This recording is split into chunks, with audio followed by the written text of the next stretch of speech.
Are you fed up buying overpriced, low-quality fertilizers from the big box store?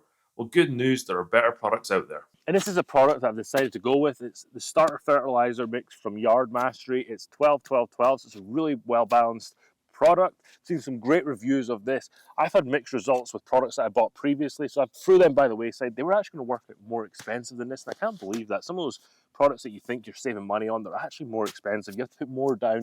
You don't get good results. So hopefully getting a product like this that is a quality product, and I'm supporting a US-owned small business, you know what, hopefully we can get some better results than we've had previously. Now, I did buy this product with my own money. It's not sponsored or anything like that, so I give my honest opinion. This fertilizer is packed with a bunch of nutrients.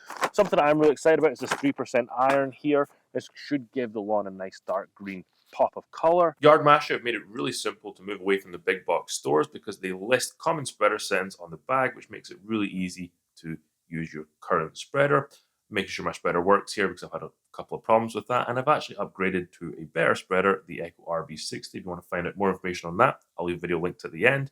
Now we've got the fertilizer in the spreader, we can go around the perimeter of our yard using the edge guard. I like to always do that. Then I'm going to work across my yard, making sure I get good even coverage. And with all fertilizers, it's good to water them in. If you've got rain on the horizon, you could wait for that. But I'm going to turn my sprinklers on so I can control it to make sure I don't get any washout because we don't have any rain on the horizon. And now it's time to look at the befores and afters. I did do a little bit of overseeding as well, so the starter fertilizer really helped me out there. And would you look at that, this dark green, almost blue color coming through in this lawn. Really impressed with this Yard Mastery starter fertilizer. I used these products all last season. I was very impressed with how well they performed. So if you want to check them out, I'll leave a link in the description below. And if you want to find out more about the Echo RB60, you should watch this video here.